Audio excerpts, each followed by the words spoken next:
Do you really know yourself? Do you know your worth?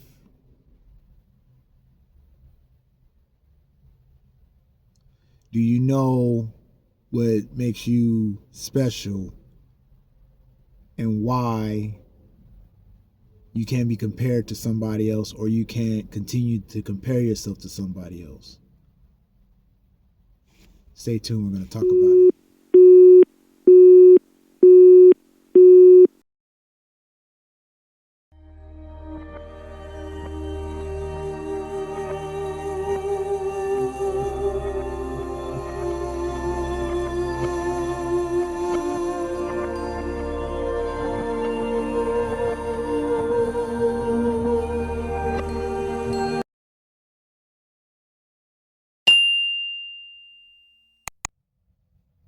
I feel like a lot of people out here don't know who they are.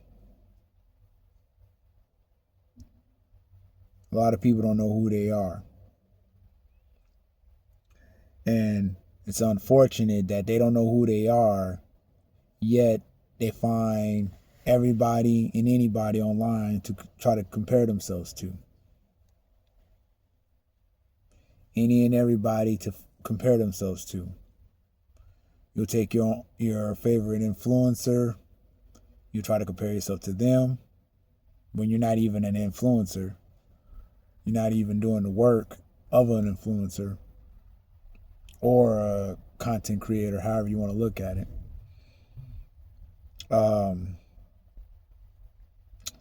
You would want to compare yourself to an artist like a rapper or a basketball player, but you're not even in the game. You compare your whole being to what they have, like whether it be their cars, their clothes, their houses, and yet and still you're not even out there in the game putting in the work. You take your little regular 9-to-5 job and you're trying to compare it to a $1 billion business that they're running, or even just $1 million business. You see, you have to understand that the comparison trap will get you fucked up.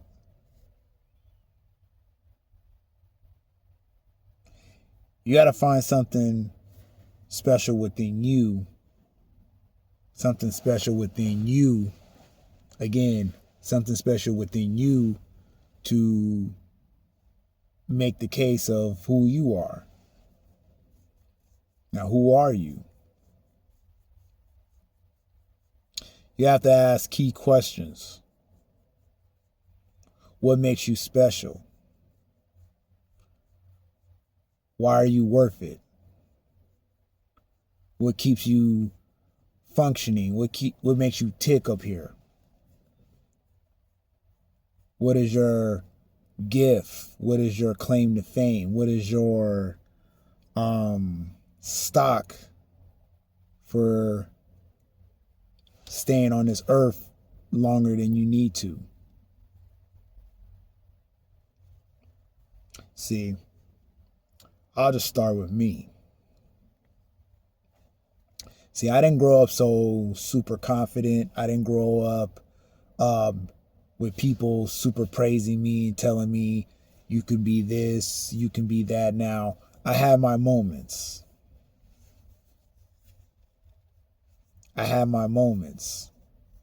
See, what got me going, what pushed me and put batteries in my back, was back in the day, I would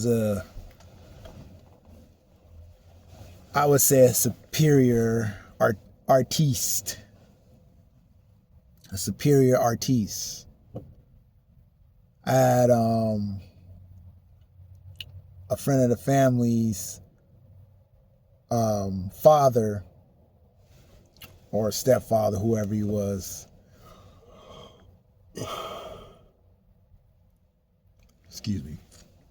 I had him tell me how great of an artist I was, to the point where he's like, every time I come around him, he say, "Hey, draw this, like draw a picture of this, draw a picture of that, and I could look at things and I could draw them.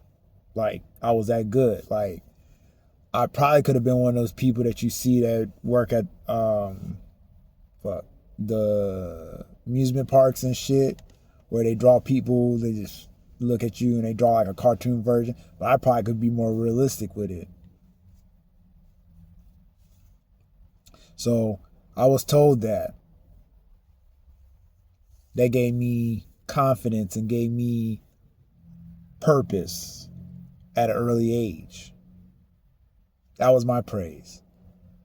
Now, I ain't gonna sit up here and tell you my parents downed me or nothing, but they didn't give me the battery in my back that I could have gotten. I'll actually tell you a sad story. And she probably killed me for telling you guys this, and probably feel bad for me bringing it into the light. But my mom, as big as an artist, I just told you I was a supreme artiste, as you will. I used to draw comic books, and I got in trouble, and I pissed my mom off so bad, she made me throw all my cartoons away, all my comics, all my drawings, every last one of them. Every last one of them. Yes. She'd probably kill me if she knew I told y'all that. But I'll take it. So, needless to say, my mom destroyed a dream. Cause I still got some of my cartoons to this day and I'm talking about the ones after the fact. But I guess I would say that those were things I had to recreate in my mind, in my head, and I didn't recreate it the same. I recreated it same cartoon, but I had to resurface it in a different fashion. So I did. But it's not the same comic. Not at all. Not the way I had it before. So, needless to say, my parents didn't put the battery in my back. My dad wasn't around. My dad was in and out of jail. So, I'm not going to sit here and tell you that my parents put the biggest battery in my back. I'm sorry, I'm going to move this phone to right here so you can see me better. So you're not just seeing a chopped off head. Oh, let's see if I can bring this down. I'll bring it over here. I apologize. Right in the middle of a video. But, yeah, so that part. So, you have somebody like myself whose parents, didn't fundamentally set me up for anything great. Like I said, my dad was in and out of jail. My mom, she made me throw my comics at a, young age, destroying a dream that I felt I was heading toward. And as far as in school, I had a coach, greatest man I would give credit to who I am, at least to some degree of mental toughness. My coach, Coach Simmons, shout out to him. I actually saw him recently. He works at a school. Well, he was in, obviously he was a, coach, so he out of my school. But I saw him at a different school that actually is where my grandson go to. And yeah, he was over there, and I saw him. I literally lit up like a Christmas tree. It was like, shit, my coach. And I was cheesing in the picture that my wife took of me and him and everything. Good dude. He's actually the one that to this day, I can account the reason why I like the Dallas Cowboys, because he was a big Dallas Cowboy fan. I liked the Bears at one point because, that's my family team, but because I respected my coach so much, he was such a big Dallas Cowboys fan, and, that's who he liked no matter what, and who he rooted for. I went for them just because I respected him that much. But my coach, he was the one who gave me this mental toughness because he was my wrestling coach. And, he was the one that basically promoted my headlock that I've used in countless many wrestling matches, and I beat, like, I would say 90% of my opponents that way. Sorry, trying to get some better light in here. So that just make my whole forehead look red, right? Oh well, I'll just put that on. But needless to say, I'm just giving you guys my the reason why someone like myself could say I had little to no pushing, and the pushing that I got was more than enough to create the man that I am today.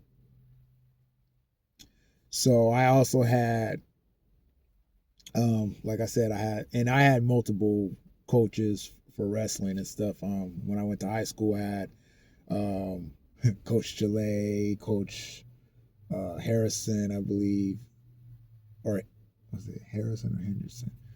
Barely remember his name. Coach Angel, definitely remember him. I actually seen him a few years back.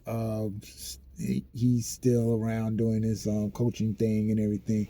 But I'm saying all these people, these are people that gave me the mental toughness of who I am today and why I operate at the level that I operate in life.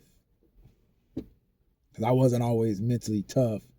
I wasn't always physically tough. And these guys that I would deem as my coaches and stuff gave me that mental toughness. Also alongside my karate sensei, Coach Larry.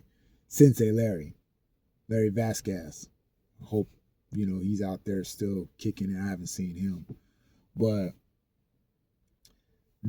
them, military, I had my share of good drill sergeants. Drill Sergeant Bess, great dude, very good swag.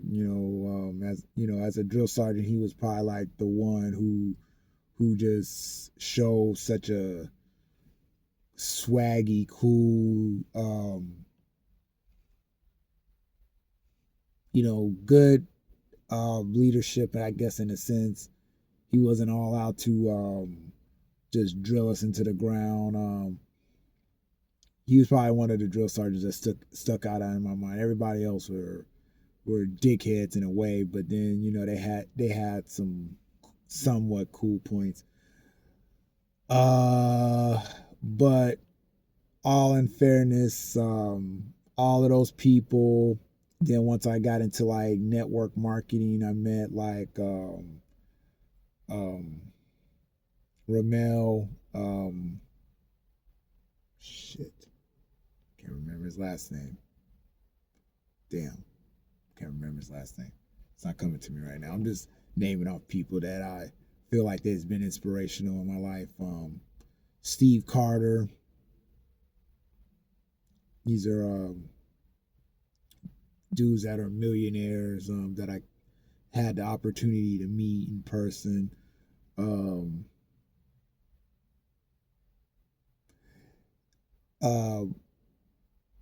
All in all, to say, I met these people, and then of course I always tell you guys my heroes were people of hip hop, just to create the mental fortitude that I have to this. I'm sorry, I'm trying to see the time. Okay, the mental fortitude and the mental push to who I wanted to be as a man and who I am as a man today. So all of these people that I'm naming, these people were only instrumental. And I'm not saying they were instrumental in other people's lives, but I'm going to just tell you they're instrumental to me and me only, exclusively. All these people, as I list them in my life, these are people that you're not going to get the same list of these people to somebody else, to my wife, to any of my friends, to anybody else that I associate with it at all. You're not going to get these same list of people. So what these people are significant ingredients to who I am. So why would I ever think that I could compare myself to anybody else? And why would I even ever think that anybody else could be compared to me? See, you gotta, again, know thyself, know your worth. You gotta know who is instrumental in your life and know who set the balance to who you are today. Because if you know that, then it will be a little hard for you to feel low and feel like, like back when I did say because I've told you this story before in other videos, and I'll just say it again. There was a time I was in my dark place, and it was just a moment where I thought about, as you guys would say it, unalive myself. But it was obviously that somebody on that list, alongside of who I am as a person, set something in me that made me not do it.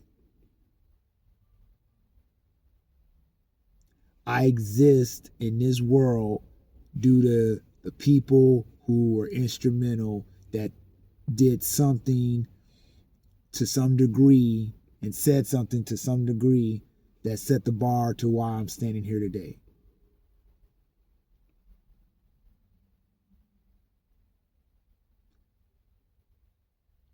See, we're not going to all live the same life.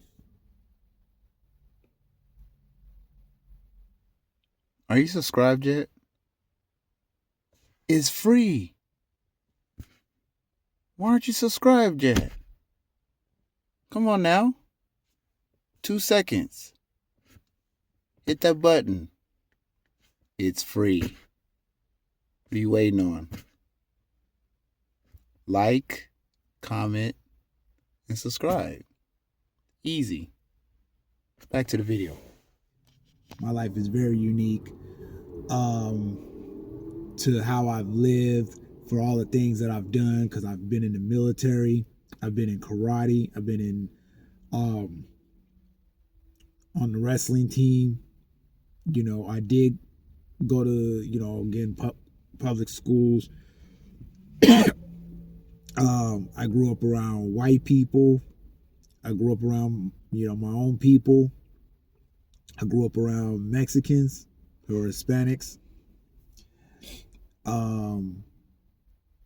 And obviously I've made this very clear that I, married to a Hispanic woman. I have Hispanic stepkids and Hispanic grandkids. And my brothers,